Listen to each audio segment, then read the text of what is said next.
Queridos e amados irmãos, sejam muito bem-vindos ao canal EBD Sim Senhor, o canal que é exclusivo para a Escola Bíblica Dominical. Chegamos à última lição do primeiro trimestre da Escola Bíblica Dominical, lições da CPAD, que estudamos neste trimestre sobre o título O Corpo de Cristo e o tema Origem, Natureza e Vocação da Igreja no Mundo. Foram lições que trouxeram definição da igreja, a forma da igreja, a função da igreja, aquilo que a igreja tem e precisa para cumprir a obra de Deus e a missão, o povo de Deus da igreja, alguns assuntos dentro da igreja, como a disciplina, os ritos da igreja, que são o batismo em águas, a Santa Ceia. Então foram lições muito importantes, muito gloriosas de ouvir e também de ministrar.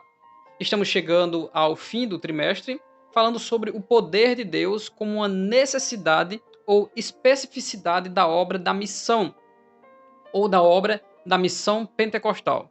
Nessa aula, nós veremos a necessidade que a igreja tem da força propulsora para realizar a missão, que é o Espírito Santo de Deus.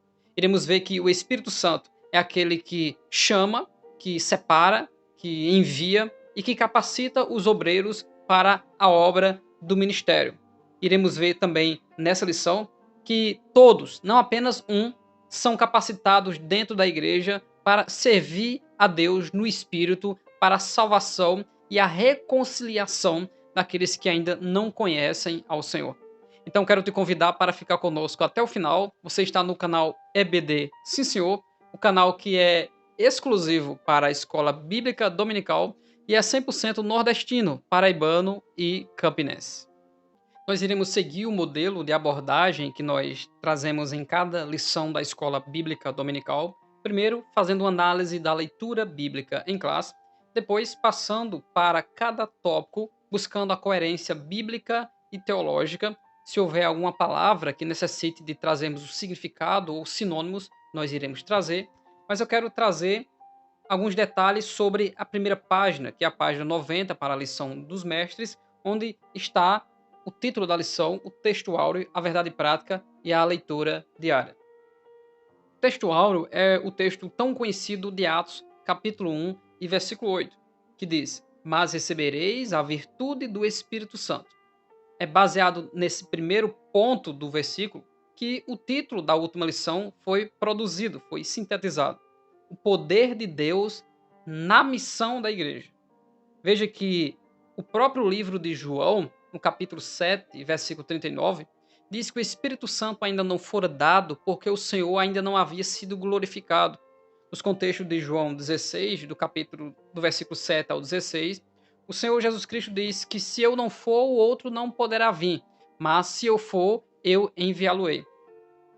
A ênfase de Atos capítulo 1 e versículo 8, para que ninguém isole apenas o batismo no Espírito Santo, porque seria um erro muito drástico, é que Atos 1 e 8 você lê versões diferentes, principalmente a nova tradução da linguagem de hoje, e você vai compreender o que de fato o versículo está dizendo. O versículo está dizendo: mas vocês vão receber a virtude, o poder ou os dons do Espírito Santo que há de vir sobre vós. Esse que há de vir é o Espírito Santo, ou o cumprimento da promessa. Aquilo que o Senhor Jesus Cristo mandou que eles ficassem em Jerusalém, ele sobe, senta à direita do Pai, recebe a promessa do Espírito e envia o Espírito, porque ele só enviaria quando ele fosse. Mas recebereis a virtude do Espírito Santo, que há de vir sobre vós, e ser-me-eis testemunhas, tanto em Jerusalém, como em toda a Judéia e Samaria, e até aos confins da terra. O Paráclito, aquele que é colocado do lado dos eleitos para ajudar no ministério, viria para estar com a igreja e capacitar a igreja, como Paulo diz em 1 Coríntios capítulo 12, que é ele que distribui os dons. Então, virtude, dons e capacidade são coisas sinônimas na questão do Espírito que ajuda a igreja na missão. A verdade prática diz que o Espírito Santo é a força motriz que movimenta a igreja. Sem o poder do Espírito, a igreja é incapaz de cumprir a sua missão. Interessante que esse poder do Espírito é a mesma virtude que são os mesmos dons. Então, sem a capacidade sobrenatural, os dons, a unção, o poder de Deus, a igreja não consegue cumprir a sua missão porque ela não terá ferramentas ou habilidades para cumprir a missão. E falando sobre a palavra que está na leitura diária da terça-feira de Atos 5:32, que diz: "E nós somos testemunhas acerca destas palavras, nós e também o Espírito Santo, que Deus deu àqueles que lhe obedecem." O texto diz aqui na leitura diária a especificidade da experiência pentecostal. E o que é especificidade? Especificidade é o mesmo que peculiar, que particular. Então, qual é a especificidade da experiência pentecostal? É que a missão só se consegue fazer a missão quando se tem a manifestação do poder na vida da testemunha, que ele recebe dons de Deus para realizar o serviço, com ênfase nessa missão também daquilo que é físico, constata que essa pessoa recebeu esse poder, essa unção ou esse dom, que é o falar em línguas. E todos os movimentos físicos ou que podem ser vistos por alguém através do poder de Deus ou do dedo de Deus nessa missão. Passemos agora para a exegese da leitura bíblica em classe, que está em Atos 13, do 1 ao 4. O texto diz no primeiro versículo: "Na igreja que estava em Antioquia, seria a igreja dos gentios, a primeira em Jerusalém e a segunda em Antioquia da Síria. Na igreja que estava em Antioquia, havia alguns profetas e doutores." Veja que ele cita duas classificações de líderes, de servos, de obreiros do Senhor: profetas e doutores. A saber, ele cita agora 5 pessoas dentro da igreja que são classificados como profetas e doutores: Barnabé, Simeão, Lúcio, Manaém e Saulo. Esses são os 5. O primeiro deles é Barnabé e o último deles é Saulo. Esses profetas, já precisamos deixar bem claro isso, porque há um costume de dizer que no Novo Testamento não há profetas, e aí nós negaríamos vários textos, inclusive o principal deles que fala sobre os dons ministeriais, que é Efésios capítulo 4, versículo 11, que diz que ele mesmo, Jesus Cristo, deu uns para apóstolos, profetas, evangelistas, pastores e mestres, buscando o aperfeiçoamento da glória do ministério do Senhor, capacitando novos líderes para a edificação do corpo de Cristo. Assim também como Ágabo e assim também como o próprio texto de Atos, capítulo 13 e versículo 1. A diferença entre os profetas do Antigo e os profetas do Novo é que o profeta do Antigo ele tinha um ofício de profeta e ele era um profeta inspiracional, ele recebia a mensagem de Deus e todas as vezes que alguém o consultava, e deveria agora o consultar, porque profeta no Antigo é símbolo da própria palavra de Deus que vinha até ele profetizar, para ele pregar, para ele dar uma resposta. E todas as vezes que as pessoas vinham consultar, ele tinha a resposta, e se Deus não quisesse falar, Deus ainda falava com ele para dizer que não iria falar nada. Ou seja, era alguém que conduzia a palavra. Hoje, os profetas do Novo Testamento, à semelhança dos profetas do Antigo Testamento, também profetizam a palavra. E eles profetizam a palavra escrita pelos profetas do Antigo Testamento e por alguns do Novo Testamento, a saber, Paulo, João, Pedro e os demais que foram os homens inspiracionais, que foram inspirados a produzir a Bíblia Sagrada, que é o produto final inspirado. Então, se o apóstolo Paulo estivesse aqui, nós não iríamos dar ouvidos a ele por ele ser o apóstolo Paulo, mas iríamos ver se o que ele fala está em consonância com as Sagradas Escrituras, porque assim os bereanos fizeram em Atos capítulo 17 e versículo de número 11. Então, a diferença do profeta do Novo Testamento é que ele está submisso àquilo que está escrito como fundamento das Sagradas Escrituras. E esses que estão descritos na Bíblia, eles tinham as escrituras do Antigo Testamento. E por causa disso, Deus também soprou sobre eles esses livros do Novo Testamento. E agora, esses profetas do Novo são baseados em dons ministeriais, dons que são dados à liderança, como um pregador, como aquele que exorta e consola a igreja através da mensagem de Deus. Perceba que o primeiro a ser citado é Barnabé, que também é citado em Atos 4:36, como aquele que é o da consolação. Então Barnabé seria o profeta. E o último, Saulo, que o próprio se intitula de doutor, seria o doutor. Então o texto cita profetas e doutores. Perceba, o Espírito Santo, ele separa profetas e doutores para a missão. O texto segue: "E servindo eles ao Senhor e jejuando, tinham uma vida de consagração." Não tinha apenas o chamado e relaxavam e acomodavam nisso, mas eles se consagravam a Deus. Disse o Espírito Santo: apartai-me a Barnabé e a Saulo para a obra a que os tenho chamado. Então, o Espírito Santo está falando com toda a liderança, com toda a igreja, está dizendo para separar esses dois aí, um profeta e um doutor. Você pode conferir outros textos nas Sagradas Escrituras que falam sobre Deus ordenando a separar pessoas para o ministério. Os sacerdotes de Números 8, versículo 5 e versículo 14. O próprio Paulo, ele chamando de doutor e instruidor dos gentios em Romanos 1 e 1. Paulo dizendo que ele foi chamado por Deus e consagrado ainda no ventre de sua mãe, em Gálatas capítulo 1 e versículo 15. O Senhor Jesus Cristo que fala sobre orar a Deus pedindo mais trabalhadores para a seara em Mateus 9:35 e Hebreus 5:4 que fala que ninguém se põe diante de Deus para ter a honra de ser um episcopo, de ser um ministro, de ser um apóstolo, de ser um profeta, mas é Deus quem escolhe. Ninguém busca essa tal honra, porque essa tal honra é dada por Deus. Esse serviço, esse ministério, esse cargo que foi colocado sobre os ombros como uma imposição para fazer a vontade de Deus. Então, no versículo 2, o Espírito Santo, vendo que eles se consagravam, disse que para apartar agora o profeta Barnabé e o doutor Saulo para a obra que os tenham chamado. E significa que a igreja sabia qual era o chamado de Saulo e sabia qual era o chamado de Barnabé. A igreja conhecia o chamado deles. E como nós sabemos disso? Nós podemos conferir Atos 22 e 21 que diz: E disse-me, vai porque hei de enviar-te aos gentios de longe. Paulo, no capítulo 22, está discussando em sua defesa. E desde Atos capítulo 9, versículos 15 e 16, que Paulo já tem essa instrução de Deus que ele será enviado para povos diversos. Então a igreja sabe que Paulo tem esse chamado. E agora o Espírito Santo diz: eu não chamei eles para tal obra, então separe eles, Barnabé e Saulo, para a obra que eu os tenho chamado. E a igreja faz o quê? Consagra eles, impõe as mãos sobre eles e os envia para a obra que a igreja sabe que eles têm que fazer. Então, missões não é brincadeira. Missões e realizar missões em lugares transculturais é coisa para quem tem de fato chamado. A igreja já está saturada em saber que aquele irmão tem um chamado. Ele tem o tempo e os anos de preparação. E quando ele está pronto, o próprio Espírito Santo direciona a igreja, os líderes, para enviar essa pessoa, porque enviando na direção, no tempo de Deus e na forma de Deus, tudo vai dar certo. Confira comigo Atos 14, 26. E dali navegaram para Antioquia, onde tinham sido recomendados à graça de Deus para a obra que já haviam cumprido.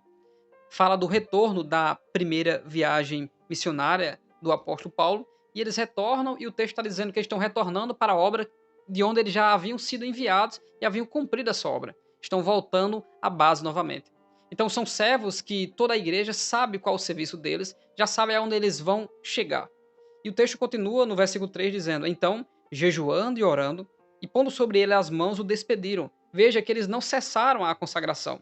No versículo 2, eles estão jejuando diante de Deus, buscando a Deus. No versículo 3, mais uma vez, a liderança que vai impor as mãos sobre eles está em consagração. Então, jejuando e orando, e pondo sobre eles as mãos, o despediram. Então, eles foram separados para o ministério. Não consagrados como no Antigo Testamento com azeite, mas eles foram ordenados. Foi colocada a mão sobre eles e foram dada a ordem para eles cumprirem a missão. Você pode conferir mais textos que falam sobre colocar as mãos e ordenar para o ministério em Gálatas 2:9 e também em Atos 6:6. Versículo 4. E assim estes, enviados pelo Espírito Santo, desceram a Seleucia e dali navegaram para Chipre. Então a primeira obra missionária de Barnabé e Saulo foi ir para a terra de Barnabé, porque Barnabé é de lá, é de Chipre. Então eles começaram por Chipre, depois subiram para Derbe e foram fazendo missões na Ásia, sempre retornando para a base, depois voltando para as mesmas cidades que passaram até progredir cada vez mais. Então eles davam assessoria aos lugares que eles tinham passado e quando andavam, tanto levavam obreiros para serem capacitados, como aqueles que se convertiam eram capacitados por eles, viajando com eles para as cidades mais próximas, depois voltavam para liderar a igreja de onde eles tinham sido retirados. Então é uma obra coordenada, bem pensada, não era numa loucura humana para ver o que é que dá. Era uma obra na direção do Espírito Santo. Tudo aquilo que se faz na direção do Espírito Santo mesmo com intempéries, mesmo com grandes lutas e tempestades na obra, Deus dará sucesso, porque Jesus Cristo disse que a igreja é minha e as portas do inferno não prevalecerão contra ela.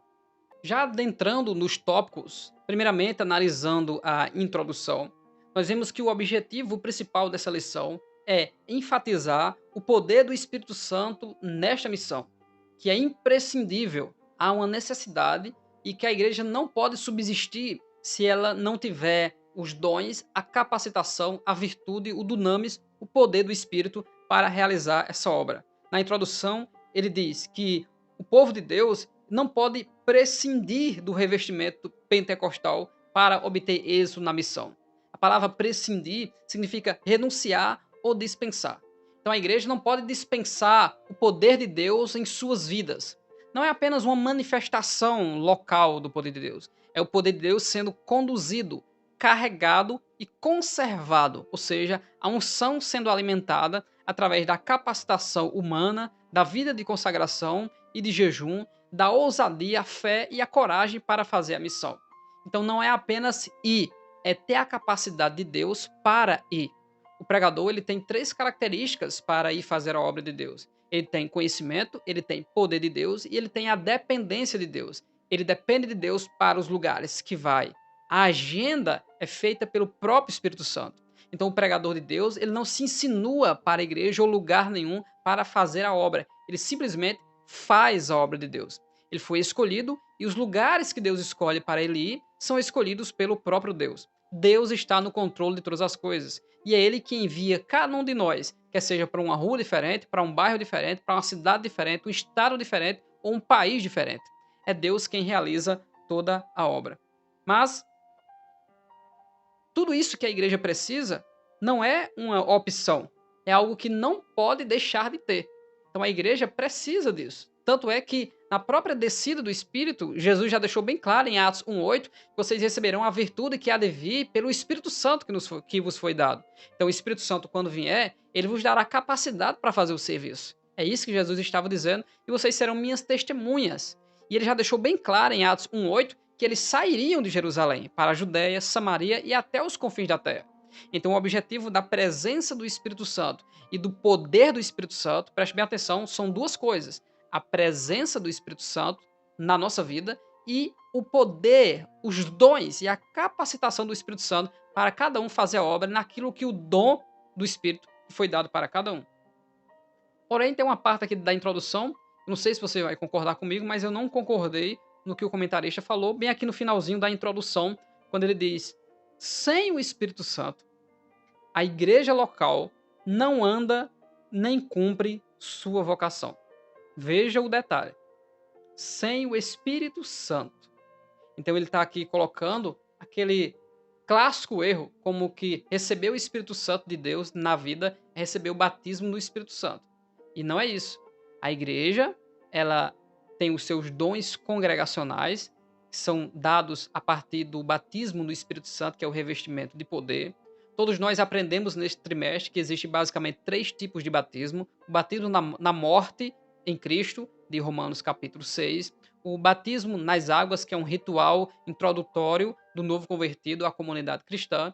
E o batismo no Espírito Santo, que é uma capacidade, uma unção sobrenatural para realizar o serviço da obra da pregação, da obra do ministério. Então, quando ele diz sem o Espírito Santo, então ele está, como o tema fala do poder, então ele está dizendo, sem o poder do Espírito Santo, a igreja não cumpre a sua missão. Só que ele não diz sem o poder do Espírito Santo, ele diz sem o Espírito Santo. O Espírito Santo não é dado quando nós somos batizados, mas quando nós aceitamos ao Senhor Jesus. E depois disso, nós podemos ser batizados no Espírito Santo e recebermos esse revestimento para a obra missionária.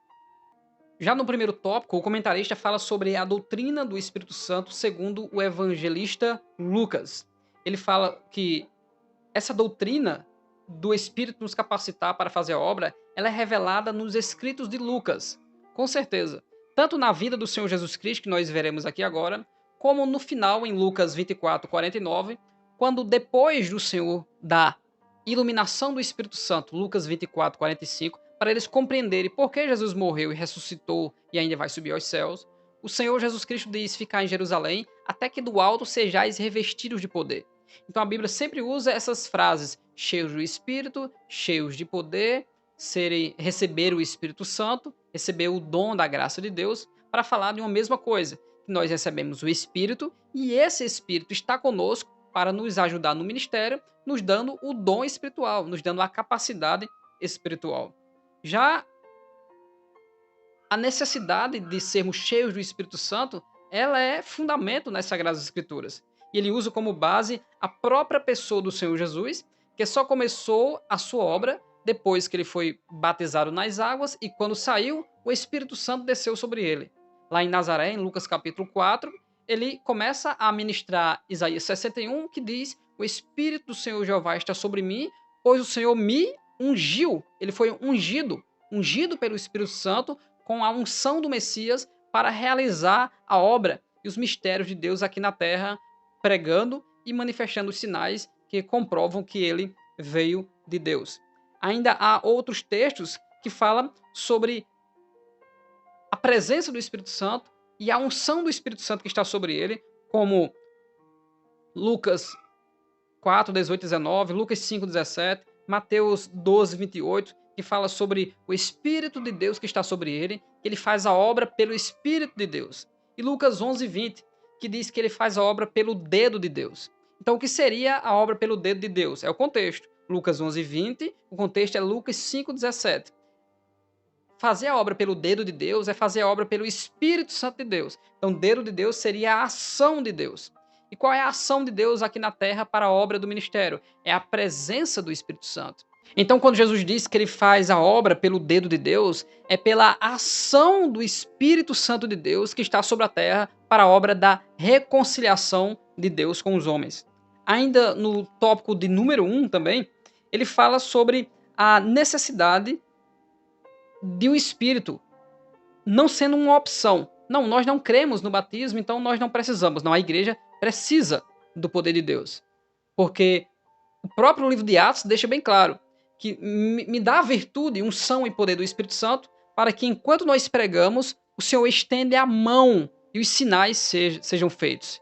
E esses sinais, eles eram realizados quando esse dom de Deus estava sobre aqueles que tinham fé.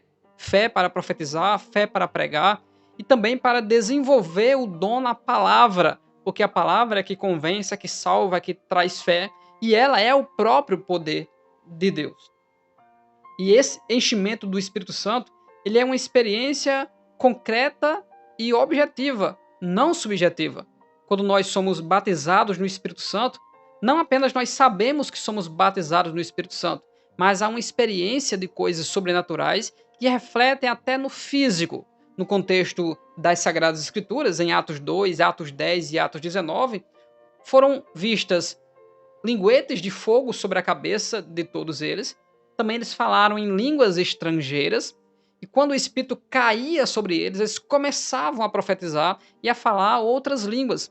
Então, a doutrina pentecostal clássica, ela acredita e entende que a manifestação visível em que uma pessoa vê que a outra foi tomada, foi batizada, foi enchida ou cheia desse Espírito Santo, é a manifestação das línguas estranhas que está respaldada pelas Sagradas Escrituras. A Bíblia Sagrada fala sobre esses dons. Nós já temos alguns vídeos no nosso canal principal, Bíblia de Fato, sobre as línguas estranhas. Você pode pesquisar aí, línguas estranhas ou batismo no Espírito Santo, Bíblia de Fato, você vai encontrar aí o nosso material.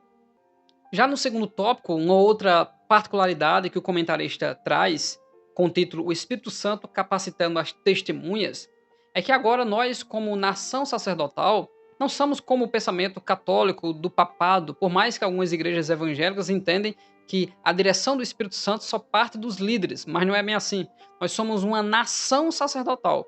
E o Senhor escolhe e unge pessoas que estão na liderança, que não estão na liderança. Os dons são chamados de dons congregacionais.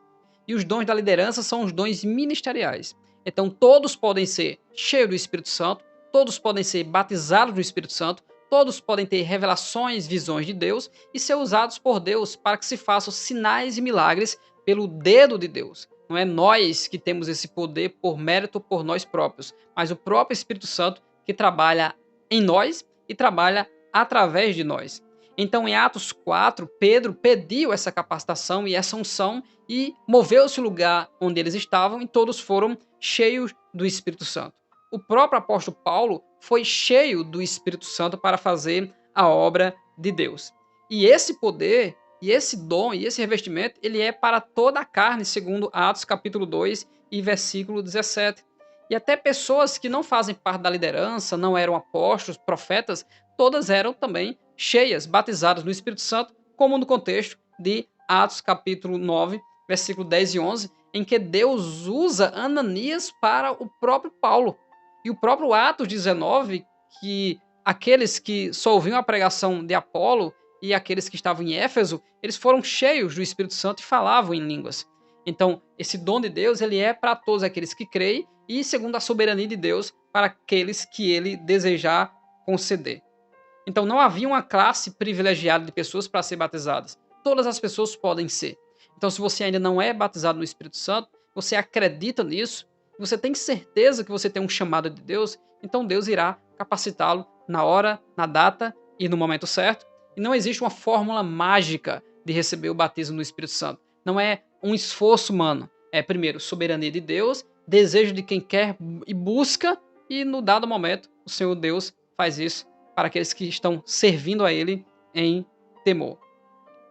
E o objetivo desse ministério profético que foi dado a todos é para que a igreja tenha maturidade e tenha crescimento espiritual, e essa maturidade é para fazer a obra do ministério e não deixar ser levado por heresias, ventos de doutrinas, mas a obra carro-chefe é a obra da salvação, da reconciliação de Deus com o mundo.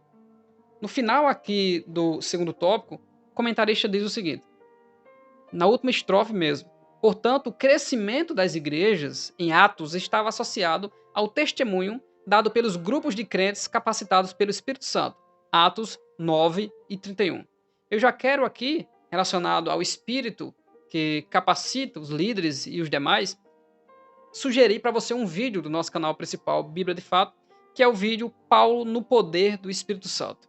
Você verá lá o que nós precisamos fazer para ser cheios ou para sermos batizados no Espírito Santo.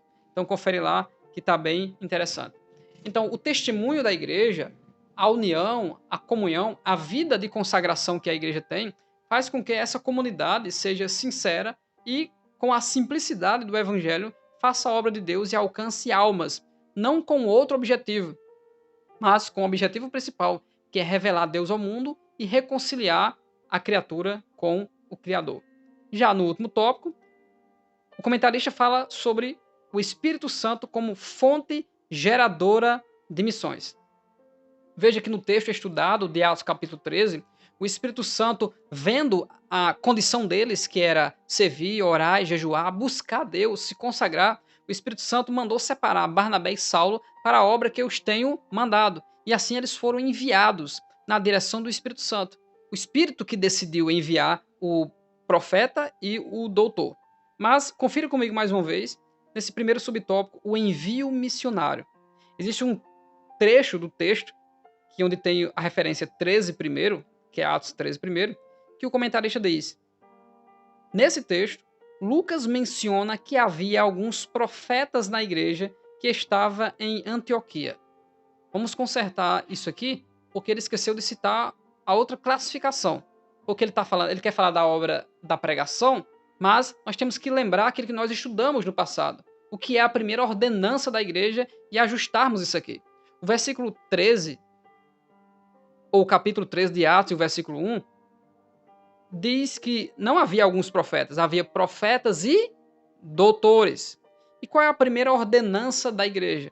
A primeira ordenança da igreja é fazer discípulos. Vão e pregam o evangelho a toda criatura, ensinando eles a guardar tudo que eu tenho ensinado e batizando em nome do Pai, do Filho e do Espírito Santo. Então, qual é a primeira ordenança? Fazer discípulo. Como se faz discípulo? Pregando para convencer, ensinando ou discipulando para edificar e batizando para introduzir na comunidade. São esses três elementos que classificam a primeira ordenança, que é fazer discípulo.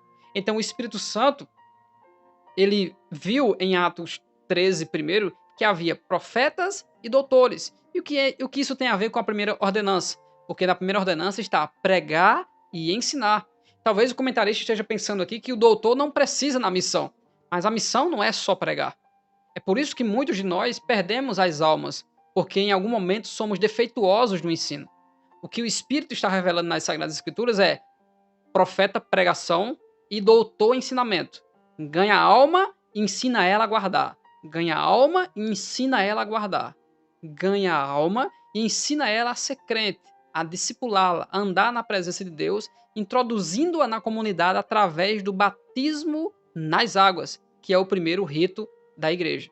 Então, para completar esse texto aqui, do terceiro tópico, nesse texto, Lucas menciona que havia alguns profetas e doutores na igreja que estavam em Antioquia. Essa seria a frase mais correta. O Espírito Santo ele é fonte geradora de missões. Por quê? Porque ele que vocaciona, ele que chama, ele que consagra, prepara e envia. Por isso que tudo é gerado em Deus. É o amor de Deus manifestado através dessa grande missão, através da eclésia, através da igreja. Então, ele envia, nós temos que saber, segundo as estratégias, quem enviar, quando enviar, como enviar, para onde enviar. Então, não é uma tarefa fácil, mas é uma tarefa para quem está se consagrando. Tanto a liderança que tem que escolher, como aqueles que são os vocacionados para ir para a missão. Então, para onde ou para quem enviar? Profetas e doutores. Tem que enviar o pregador, mas o pregador que não grite apenas, que não faça zoada, mas o pregador que tenha conhecimento, porque eles precisam aprender a guardar a palavra. Segundo, quando enviar? Não quando aquele que tem vocação está animado ou está querendo, mas quando o Espírito Santo fala. E para onde enviar? Enviar para lugares distantes onde o evangelho nunca foi ouvido, ou, por exemplo, a Europa, que já ouviu e agora precisa ser reevangelizada. Então, lugares onde o evangelho precisa avançar, essas pessoas precisam ser enviadas para esses lugares. Estamos finalizando um trimestre que nos deixará saudades pelos ensinamentos profundos, pelo comentarista que foi preciso nessas lições e foi muita edificação, muita bênção. Acredito que você concorda comigo. Estamos adentrando em um novo trimestre. A minha lição está para chegar ainda, mas a carreira que nos está proposta é o tema do nosso próximo trimestre, segundo trimestre de 2024, o caminho da salvação, santidade e perseverança para chegar ao céu. Então, desejo que você tenha ânimo para começar um novo trimestre. E nós temos aqui uma novidade também para o nosso próximo trimestre de escola bíblica dominical. Nós estamos nos aproximando de 1.000 inscritos e, para quem não sabe, quando se chega no YouTube a 1.000 inscritos, abre a oportunidade de se fazer transmissões ao vivo. Então, além da lição da escola bíblica dominical, que sai toda semana, para membros do canal EBD Sim Senhor, nós faremos uma transmissão ao vivo por semana para que nós venhamos a tirar algumas dúvidas e a ter um contato mais próximo com você que é inscrito. E se você ainda não é inscrito no canal EBD Sim Senhor, se inscreva agora nesse momento. Também desejo que você deixe o seu comentário e compartilhe este vídeo aí com os irmãos da igreja.